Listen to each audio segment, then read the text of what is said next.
Yo, yo, yo. Welcome, welcome, welcome to Your Next Big Thing. You're being joined today by three lifelong friends. We've been around long enough to remember what life was like before Wi-Fi and long enough to have opinions about it. We've built careers, we've survived meetings that could have been emails, and we've realized that somewhere along the way, this can't be the final draft. This podcast is for Gen Xers that aren't having a midlife crisis, but we're trying to recalibrate what that midlife is like. No sports cars, no coaches yelling at you. We're here to talk about reinvention.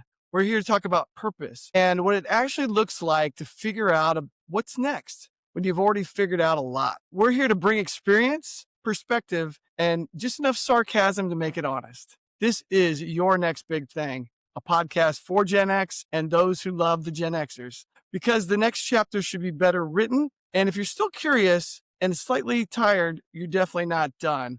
We've learned to ask a lot better questions and looking for that next big thing. So we're here today with somebody that's worked with Jeff Bezos, somebody that's almost worked with Jerry Bruckheimer, and another guy who's the serial entrepreneur and ready for his next big thing. So I'd like to welcome Robert Powell and Mr. Tim Nichols and myself, Chad Everhart, and we're here to share with you your next big thing. So let's jump into it. How you doing today, fellas? Doing well. Yeah, doing You guys great. ready to talk about your next big thing and why we're all here and what our why is and what we're hoping to share with our viewers and our listeners? 100%. No, I All think right, time all is right. perfect. End of year right now, big things ahead and the year coming up here. So perfect time to be talking about these sort of topics. Well, I'm excited to be here, guys, and I know we've this is kind of our second opportunity to kind of bring this new chapter to our careers. And Tim, you've obviously helped get this podcast off the ground, and can you just give the viewers just a quick 2-second update on why this is possible today? Yeah, absolutely. For me, I was really kind of struck by some conversations I've had with some close confidants and just hearing that they're going through the same thing that we are. We talked about this a little bit in our last episode where we're saying you're not alone. So I think that a big part of this is, hey, let's talk about what that next big thing is for you, whether it's, another job, a new job, starting your own thing. That's what this is all about to me. Nice. And Roberto, why are you spending your time here on this next big thing today? What brought you to the table and wanting to be part of this opportunity? No, similar. It's, we're going through that, crucial period of time right now. I'm just, coming out of was obviously post-COVID, having the full-time gig. And then I've moved a little bit more over to the entrepreneurial ventures over the last couple of years right now, just trying to get those off the ground. But I think we've seen a change in the marketplace right now, kind of across the board, cross sectors. And so this is becoming more and more relevant. I know, the three of us have had conversations with this casually over the last, even last year or two on things. And, the more that I'm actively getting out there again and chatting up for a number of the endeavors that I'm working on, I'm realizing that, the conversations that we've had kind of independently, amongst ourselves we're not alone in this. A lot of people are going through the exact same thing that we are.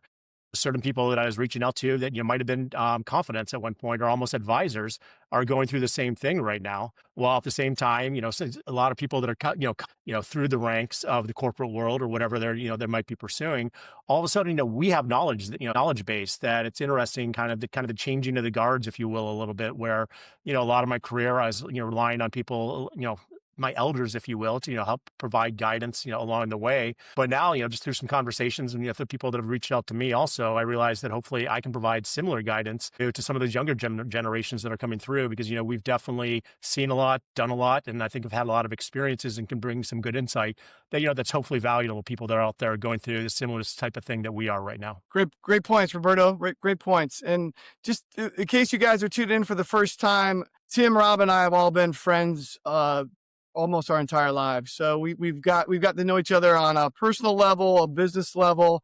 Tim and I have actually worked together at a startup together, and Rob and I went to high school together back in Ann Arbor, Michigan 100 years ago. So we're here, like, we know each other backwards and forwards, and our life experiences have been in the entertainment world, in the advertising space, the life and fitness world, the world of Amazon is in the big wireless companies that Tim has worked at. So we bring a lot of knowledge and experience and life skills, if you will, to the table.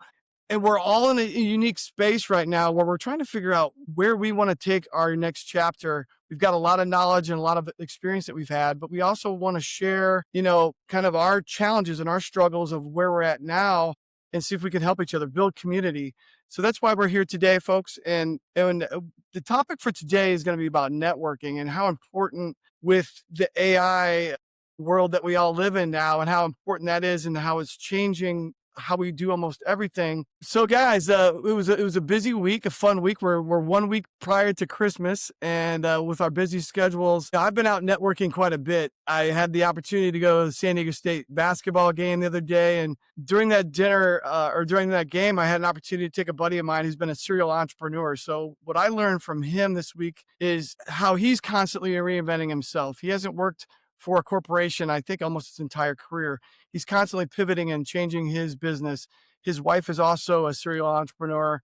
And it was just really interesting to talk to them about what they're doing and how, even though it seems like on the surface they've got everything figured out, they're constantly evolving and changing their businesses. So I guess my big takeaway from the people I chatted with this week is how important it is to kind of be flexible and evolve with the times and with different opportunities that come to you.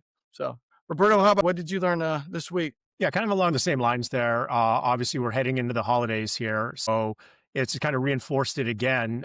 I think end of the year, holidays kind of combining together. It's, the biggest holiday, if you will, with Christmas and vacation, a lot of people taking vacations. So some people, it's a dichotomy. So it's tale of two cities, if you will. Some people have already checked out. So as I've been doing my outreach here, it's been an absolutely great opportunity to re-engage with a couple of people that I haven't spoken with in a little while because they have the time, kind of on a casual. They've already checked out for the holidays here. If you're not up against end of year deadlines, it's kind of a very relaxed period of time, and it's actually a great time, I think, to have conversations with people. And specifically, as there might be pertaining to, I try to keep this a balance of a little bit of professionalism, but a little bit more of the humanity side of it, so the personal side of it. So just kind of re-engaging, see how everybody's year went, catching up with them personally on things. But then also it's a chance to kind of get an update on where people are in their professional lives, talking ahead, if there's any bullets, any nuggets out there about things that they're looking forward to in the new year and so forth. It's a great way to kind of reestablish those networks. So as I said,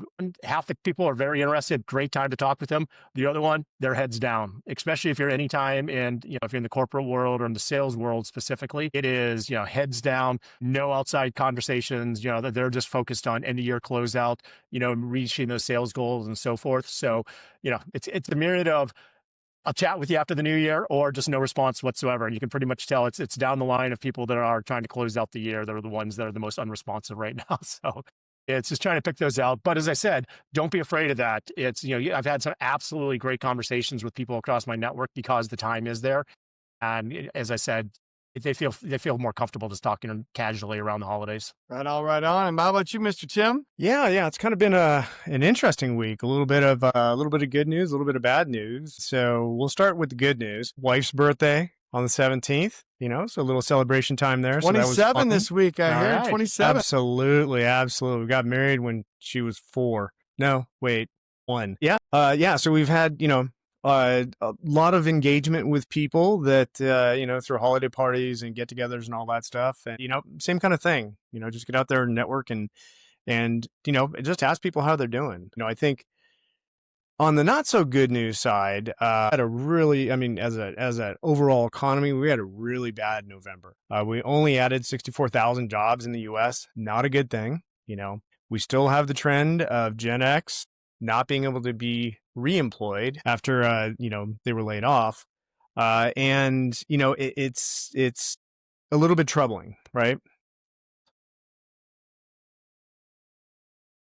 So that could be looked at as, a big negative. It's like you start to think about it. Almost 1 in 20 people are unemployed across the country right now. And that's scary. But I choose to look at it as, hey, all I need is one job, right?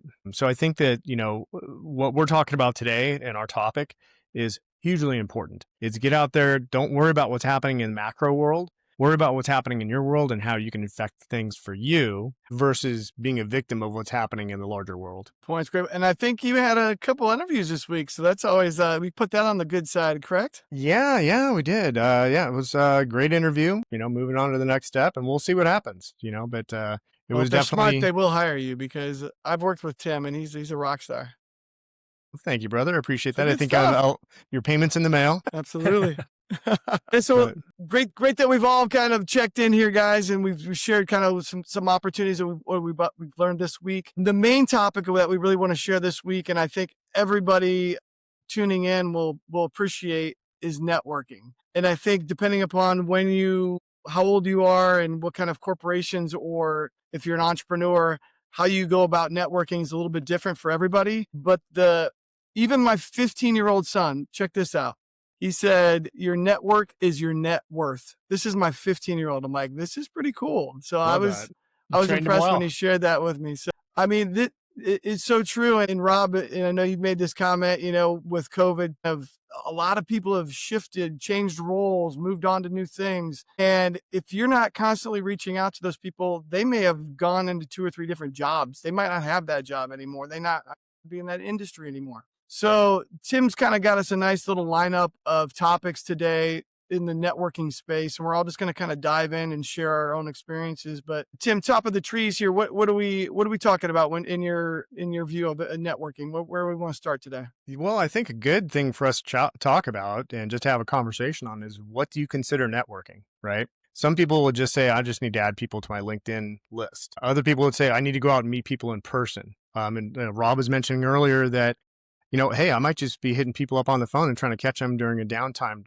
as we're getting into the holidays. So, I mean, what does networking mean to you guys? Go ahead, Rob. No, I was going to say kind of a broad spectrum, and I was thinking about this actually at the gym this morning. Kind of a term that's always resonated with me in terms of how you approach your network, and I think it's very relevant. It was just kind of top line. First thing that came to mind, as I'm really trying to think, it was grow, cultivate, and maintain. So that's something obviously I'd heard about before, and I'd followed that, but it was interesting. So I'm thinking through this, as I said, getting my workout in there. Yeah, but all of a sudden I come back and I was curious. Okay.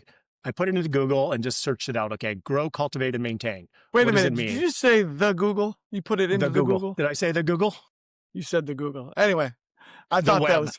We're gonna have fun on this podcast, guys. So if you want to bust Rob's balls like I just did, feel free to chime in. We'll let him have it The later. Google. But No, but it's interesting, and I think this is relevant. So this is just kind of the definition. This was top line, just putting this in there. It's always been my philosophy on it, just using these 3 words, but it's kind of relevant in terms of grow, cultivate, and maintain is a holistic process for fostering development, often used as a gardening metaphor. Grow means starting or expanding, planting seeds or setting goals. Cultivate involves nurturing and encouraging process, watering, feeding, and teaching.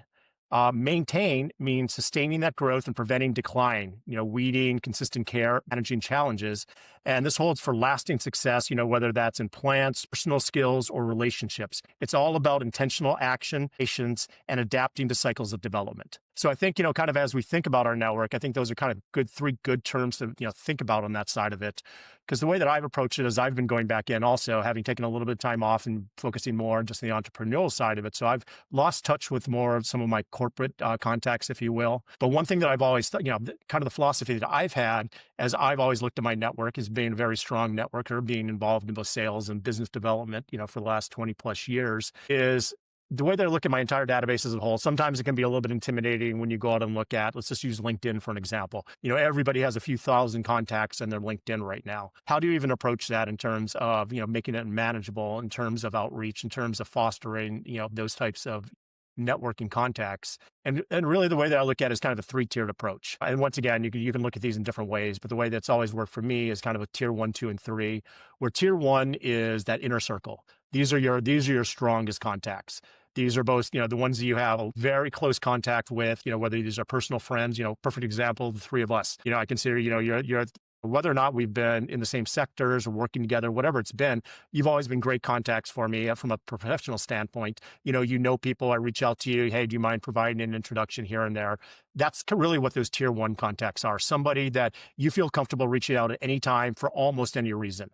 And you feel very comfortable with, not just reaching out to them for something, but contacts that you cultivated these relationships long enough that you feel comfortable reaching out to them to ask if they could provide an introduction to somebody that might be, 1 step away. And that's kind of going on that inner circle. That's very relevant in terms of people that you worked with previously, your colleagues and kind of key clients, throughout your work experience. And then moving on to tier two. These are the ones that, you might not reach out on a regular basis, but you still feel comfortable enough that if something does arise, is the ability to be able to go and outreach those people, and not feel like it's making a cold call again. So as I said, this is not as much on a regular basis, but it's still it's still within your network, still people that you don't talk with as regularly, but you still feel comfortable reaching out to. And then there's that tier three. I mean, those are really the contacts that I'd say for the majority of us, that is the ones that I don't want to say clog up because that's not the case.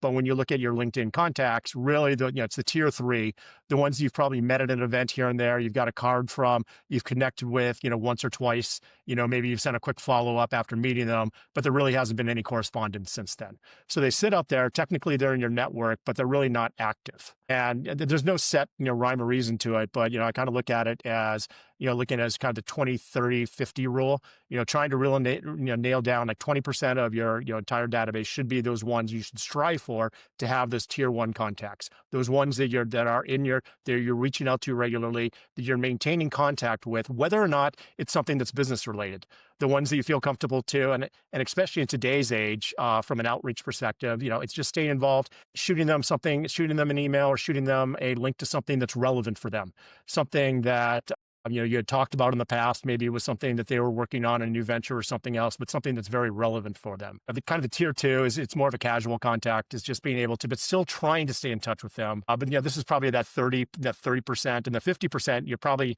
really not touching unless you need to. But I think we should always be striving to push those people up. So this tier three should be going up to tier two, this tier two up to tier one. But the key in doing all of that is finding ways to provide value to anybody into your contact list. We've all been out there, especially I think, as we've, become a little bit more senior in our career, of people reaching out to us. The ones that I'm most open to are somebody that provides some sort of value to me, at least in a statement, not just, can I have something? You're not asking for something. You're providing a little bit of value into it, make it intuitive. Oh, I'm happy to have a conversation with you. They put a little thought, a little bit of effort into that outreach for them.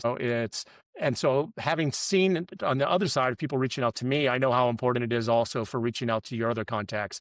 Is if you're reaching out to somebody that you haven't talked to in a while, make sure you're adding some sort of value, not just, and I am guilty of this as well, of, hey, it would be great to, just catch up quickly or hop on the line. Sometimes that works. Sometimes you're just, you've lost that, that interconnection with them, and you're just kind of lost in the mix. But if you provide some sort of value to it, I think you're much more likely to get a response back from them. So anyways, narrowing it down, as I said, tier 1, 2, and 3 from my side of it, and always making sure that when you're reaching out, you're trying to provide some sort of value to the person you're trying to connect with. And I think the last point you made there, Rob, I think is the most valuable one. Go ahead, Timmy. Well, I was just going to jump in real quick. I mean, one of the challenges, and we all have thousands of contacts in LinkedIn, is, how do you build that list? So I think practical thing that we share with our listeners is you can actually export your list out of LinkedIn. If you actually want to go out and, rank, as Rob was saying, your entire contact list, you can actually do that. Throw it into an Excel file and rank away. And I think it's also helpful to see, how much junk you have, because there's a lot of people like,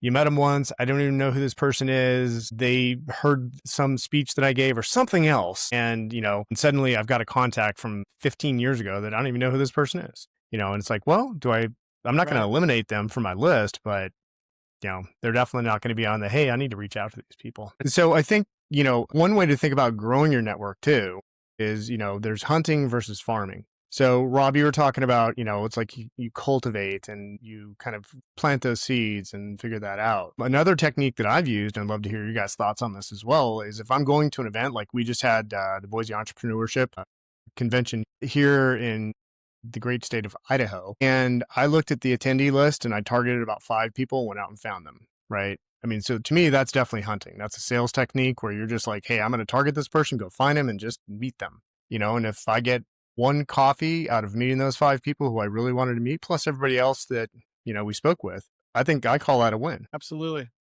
Going back to kind of what you were saying earlier, providing value. Think of that when you're going to reach out to somebody. Like Tim, you were saying about hunting. When you're going to go talk to that person, what are you going to say to them? Why do people want to talk to you? What value do you bring? Don't be a taker, be a giver, and then try and cultivate that conversation. One of my biggest strengths is relationships. So when you can get somebody and you're talking to them one-on-one, look, be curious.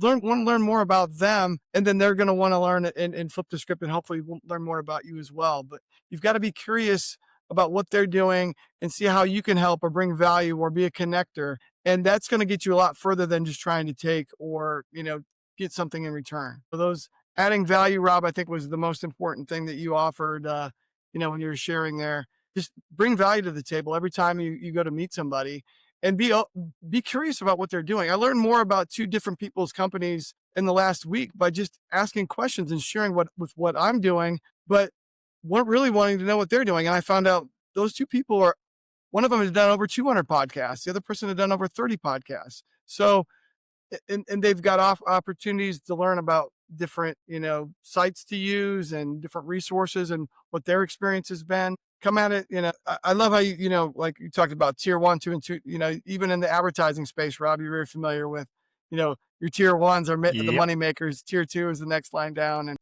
so networking for me is a relationship game. People have picking up the phone and calling somebody, guys, is the art of the writing a letter back in the day. People are almost annoyed when you call them, but if you can physically get them on the phone and have a conversation, you learn more about that than any email, text, snap that you're going to do. Pick up the phone, be my biggest thing, or try and get a face-to-face. In a social setting, next level. I think kind of jumping in with Chad, what you said also, a little bit of the psychology of the sale, and I don't mean the psychology of the sale, but it's the psychology of the relationship is, learn not every person that you reach out to is going to be the same in terms of how they approach things. Some people are going to go right to the point very quickly. That there's very little small talk that goes along with it. Understand that and make a note of that.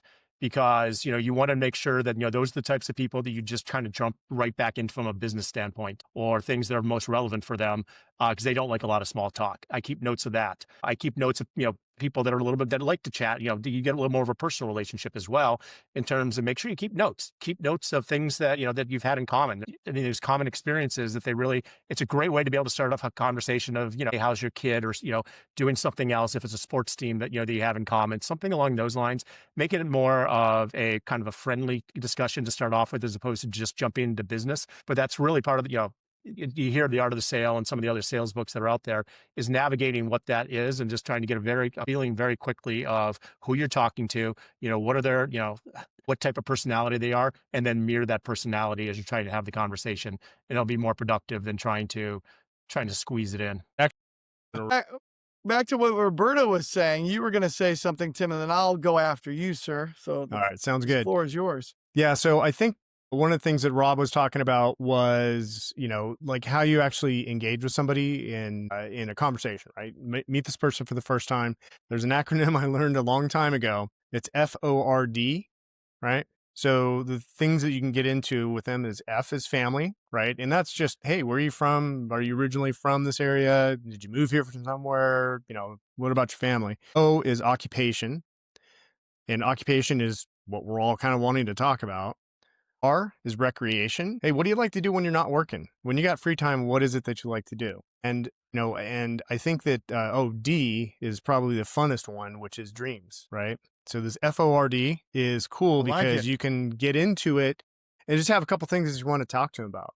And maybe do the research beforehand. Like when I'm going and I'm targeting somebody at a conference, I'll look at their LinkedIn and say, yep, that's someone who I want to talk to. Look at that. They're originally, they went to Kellogg School of Business or they went to San Diego State University. It gives you a place to be able to start the conversation, right? And just having that little bit of information is important because you want to get people talking about themselves because honestly, that's what people like to do. Absolutely. And on top of that is read the room. Rob, you mentioned, some people like to chat it up and some people are direct. And if you understand where they're at in that time, meet them where they are, right? Read the room, understand that they're in a hurry. They're getting attacked by every person in that conference and you've got a little bit of time. So, understand that and don't try and absorb their entire time while you're there and, get a nugget out there and read the room, understand that, those people are busy and, how can you connect with them in that little bit of time that you have? And hopefully, like Tim, I love what I've never heard that before. I used to think Great Ford acronym. would call it something else. Found on road dead. That was the name of my first car. I had a Ford Tempo. Yeah, That thing was a piece of, I've also heard fucked over rebuilt Dodge. So Yes, absolutely. I but guess we're not going to get sponsored by Ford on this podcast here. No, but taking out of that, I think this goes without saying, and this is par for course now, that if you're not doing it, you're way behind. I think probably people expect you to almost at this point. But LinkedIn's your best friend out there. Don't go into a meeting that you have not at least done the basic research through LinkedIn. As Chad, you nailed perfectly, at least in terms of colleges. Also look who mutual contacts are. It's amazing. Contact that you might think is a completely cold contact or completely cold call, but you realize you have a number of mutual friends in contact, especially in the business world, where they've connected before. It's just being able to, just casually, oh, I see you're connected to, X, Y, or Z. And, especially if you get a, positive response on one of those, it's like sometimes those have been huge door openers for me. People that you didn't think you had anything in common with, all of a sudden you have a very strong mutual connection that it just opens up the door, gives almost instant credibility to who you are on things as well. And so I think that's really helps. Beyond that is just leverage LinkedIn. Never go into a conversation if you don't have to without knowing who you're talking to and a little bit of their background. And that extends to the job search too, because when I find a company that I'm interested in, right, past the first test, which is I'd work for them, right? First thing I do is I go and see who in my network either works with them or is connected with somebody who's going to make a difference in my interview process, and play that up. This just happened to me yesterday with a great company that's based out of San Francisco. And yeah, hey, look, guy who I worked with for 6 years is now running one of their divisions. What a leg up, right? Just because I know this guy, Mike, and that could be something really good for me. And especially as we get, I know that we're talking relatively towards Gen X right now. Obviously, this is relevant for everybody. But, for those Gen Xers out there, we come with a lot of experience out there. Our contacts come with a lot of experience out there. So people have cross-pollinated, and Chad, you said it as well. So many people are switching jobs right now also, especially over the last 5 years, post-COVID, is, having those connections over there, really just trying to figure out, you might not realize somebody is at the company right now that, that you're talking to until you take a deeper dive and do your research, do your due diligence. And if there's things out there for people that are listening or watching that you found that have been extremely successful, please share those with us. And we'd love to share that with the community. And once again, that's one thing that we're trying to do here is not reinvent the wheel every single time. Here's some resources. Here's some things that have worked. Here's some success stories. We all get motivated by hearing a great success story of how you met somebody or what you did or how you met this person. That's what life's about, is meeting people and building relationships. And I love to refer somebody. I wanted to be a talent agent out of college because I wanted to help people build their careers and have a part of that. I wasn't going to be an actor. That wasn't my skill set, but I wanted to represent those people. And then I got into the staffing world for a while. There's a couple people, including my wife, that I got a job for back when I was in that space out of college. Another buddy of mine is a lawyer in the biotech world. And it was a one-time opportunity. It's helping people. Don't worry about if you're helping others, it's going to come back to you 100%. So that's one big thing is think about not only yourself networking for you, but networking to help others. How can I refer Tim to somebody? Rob's going to be out at a PGA event. Who do I know in the golf space that worked at Callaway or TaylorMade or somebody that would be a connection for him? So have that giving, personality, not just that, once again, the taking, adding that value. So those are all. I'm going to put an exclamation point behind that, Chad, because I've always, that's one of the things that I've pat myself on back a little bit from being a connector side of it, because this wasn't necessarily out of, a specific helping myself on it, but I've just realized over time is when you're talking about being a connector, don't look at it as what's in it for me. Be that type of person that's looking and proactively thinking about, people within your network. How can I help them out? Because I can tell you what, even if it's something that has nothing to do with you, that doesn't help you out whatsoever, things do come back. Things come around. I mean, if you take an act, because not a lot of people out there do that. They just don't have that mindset that are actively looking how they can help other people. Then if you stand out as one of those people that can, it comes back. Trust me, it's one of those things. I've had more people come back to me. I've provided an introduction, once again, non-relevant for me whatsoever, that even a couple of years down the road, that's come back to me. Oh, I'm so appreciative when you made that introduction. Hey, we're now doing business together, or we're doing something along those lines. And that just, it pays off in spades, even though that's not what your intent for it was at the time. Yeah, great point. A lot of times, go ahead, go ahead, Chad. I was just agreeing, Rob, I've known you since you were in high school, and you've always been that guy that is willing to, hey, I know this guy over here, this guy's in your industry, or sending a quick email or a text about somebody you know. So hats off to you. You live in that, brother. Yeah, and I think Another aspect of networking that I think we oftentimes forget about is just reconnecting with people. I've had the pleasure of having a very large teams within marketing and product at some pretty big companies, and just reconnecting with folks that I haven't spoken with in 2, 3, 4, 10 years. It's just kind of fun to catch up. And it's just another way to be able to put yourself back out there, practice, because it's an art. You have to be able to hold a conversation and make them not feel like, hey, what's this guy want from me? So I think that it's definitely an opportunity to get out and just talk to some old friends or talk to some old coworkers and just have some fun with it. Amen. Amen. And to piggyback on that, it's kind of going back to the grow, cultivate, maintain mentality as it comes to your network. I think one of the best pieces of advice that I got early in my career as it pertains to your network is exactly what it is. Just make sure that you're always working on it, because it's one of those things that when your network, if you're not paying attention to it, if you're not cultivating, if you're not maintaining it, it will not be there when you need it. It's very, very difficult to go back out to reach just because you have a contact in your LinkedIn that you haven't stayed in touch with, for 5 years. You're not going to be able to just go and reach out to that person if you need something. So it's really just making sure it takes time and it's an ongoing effort, but always make sure that your network is in place when you need it and that you're not trying to build it. At that point, you're not at the start line, when you actually do need it. Yeah, and one thing I learned too from just talking about these things, that, like I said, learn from those that are younger than you and learn from those that are older than you. Everybody's got some value to bring to the table, and things that as Gen Xers that we think is Bible and verse might not be as practical in today's environment. So ask the younger generations, what are they doing? How are they getting out there with all the screen time that they use? Are there any tools that we're not using that we can still be genuine and authentic, but yet get ourselves out there? I mean, I'm in my 50s and I'm watching TikTok like a 12-year-old, but there's so much invaluable content on there of people that are in our same shoes, that are sharing their stories, that are being authentic. And it's about what their content of what they're sharing, and not how polished the video is, but they're just being real about where they're at in their lives and how what we wanted to do in our 20s and 30s and maybe in our early 40s is different now. Rob's brought this up in a previous episode, legacy, and I never even really thought about that because I feel like that's for older people to think about. But you want to think about that in the trajectory of your careers, learn from everybody, not just your people that are in your space, change your algorithm, if you will, and learn from somebody that's different than you. I like that. Change your algorithm. And I think you hit it also.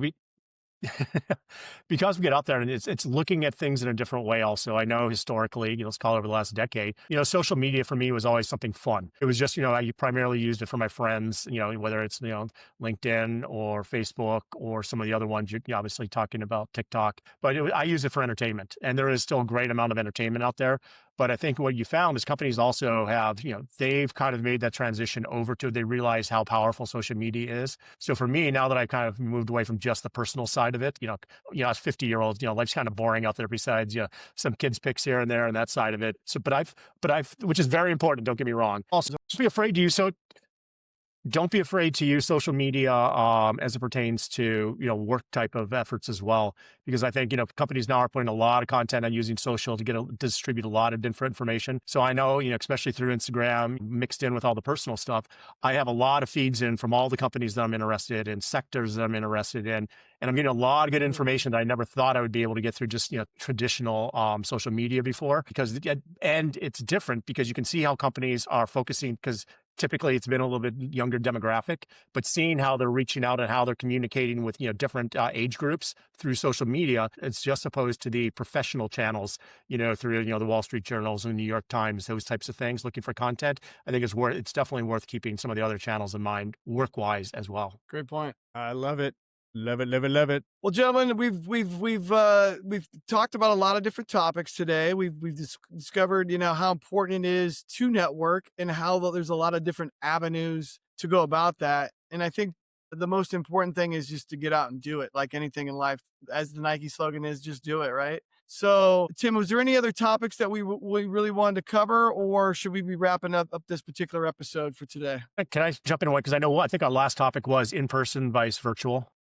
Okay, in terms of conversations I think it's a very relevant topic now, because I think especially with social and with everything else out there, people are becoming more and more detached. It's harder to have a face-to-face conversation with people. And especially for the Gen X, I think it's even more important is it's easy for Gen X to kind of get filtered out of the conversation.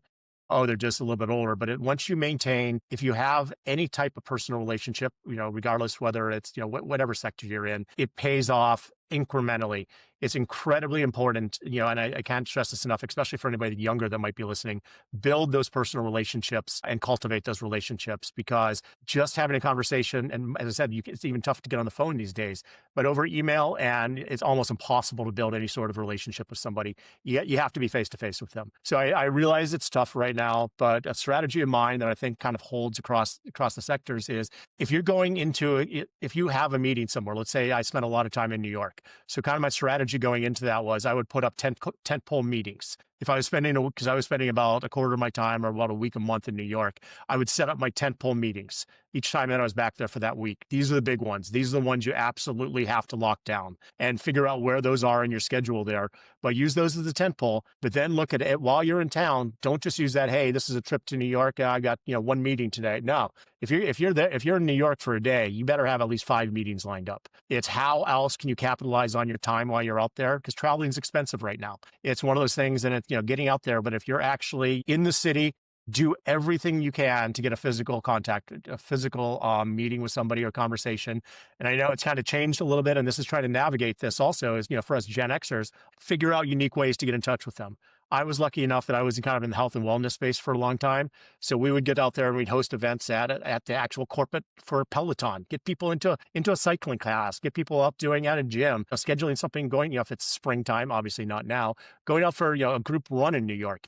It's amazing how well that goes over, is finding an alternative to be able to engage with people that, once again, this goes back to the value proposition. You're providing them a very cool value to be able to get out and do something, but as if you got them out of the office, going for a run or doing something else kind of in a group environment, people are much more relaxed and much more open to chat with you casually about things. So I can't stress that enough. Great points. Great points. Yeah, I think that, the virtual is also interesting, right? Like we're all doing this virtually. We'd all love to be hanging out in Chad's mansion, recording this, drinking coffee with Chad. It's almost perfect timing when you took a drink when he said drinking is at the all-time low. But it is tea. Sure. Yeah, it's Jamaican tea, man. But Cutwater flavored. they make a Long Island iced tea. It's good. Strong. They do. Yeah, it's not good I for you. prefer the margarita myself. We know. Everybody knows. No, but I think on the virtual side, it doesn't always have to be a Zoom call, or it doesn't have to be a Teams call, or whatever technology you're using. I think it can also just be a quick phone call, right? I think when you get back to that, and you could do the reach out, through LinkedIn, or, shoot them a text. A lot of people like the text. I met a contact on our last trip down to Mexico. We've been talking about a bunch of different business ideas, and, we just text each other. There's, because he's living the Baja lifestyle, which takes a lot of downtime. And, you go out, you go surfing, you're gone for 3-4 hours, right? So texting is great, because then you don't feel like, in that case, in that relationship, it's easy to be able to get in touch with them versus, worrying always about, well, when can I catch them? Do we need to set a meeting time? All of that. So I think the virtual side of it, especially since like my network is all over the US and all over the world, but because my network is spread pretty much globally, in person is great, but there's not a ton of my network that lives in Idaho, right? So, so for me, I'm trying to perfect the whole, virtual discussion. And if we happen to be in the same city, awesome. We're definitely going to meet. I don't know. To me, it's just, I think it's as important as finding those in-person things. Like I am trying to do that here with the Boise Chamber of Commerce, with different meetups that they have. And now soon I should be able to get back out and start cycling and running and getting into that community as well. So it takes effort. It takes effort. And even when the best time to do it's when you got a job, right? But if you don't, and you're looking for work, or you're looking to change something, or if you want to start a nonprofit, or you want to start your own company, go meet with people that do that. Seek them out, because they want to share information with you. They want to help you. Tim, that's a great point of view. It kind of goes back to what we were talking about your network. Don't wait to try to build it until you actually need it. It's the same thing about those types of relationships. Get out and, as you said, you're in a cycling group with people. Just to figure out ways to engage with people that's non-work related. Just ways to get in touch and have physical contact with people that are, that once again, it doesn't have to, you're not asking for something. Hey, you enjoy doing the same thing? Great. You'll be surprised. Just, getting out there and just being personal with people. Yeah, 100%. Well, gentlemen, I think we've hit on a lot of fantastic points. We talked about Ford today, which Tim brought up, family, occupation, recreation, and dreams. Rob shared some great tier 1, tier 2, tier 3 opportunities and how to add value to every conversation. We talked about just how important it is. Networking isn't one thing. It's multiple things. It's reading the room. It's knowing who you're talking to. It's bringing value. So hopefully you took a little something away from this today. And once again, we'd love to hear from you on our website. If you've got any great stories or things that you've done or you've experienced that we could share with the group, please tell a friend. If you've enjoyed what you heard today, we'd love to have them on our next podcast. We're going to continue to bring value to our listeners and hopefully to ourselves, which we just shared today, by bringing in people they're entrepreneurs, people that are in the HR space that understand how to get through the AI maze of getting that next opportunity.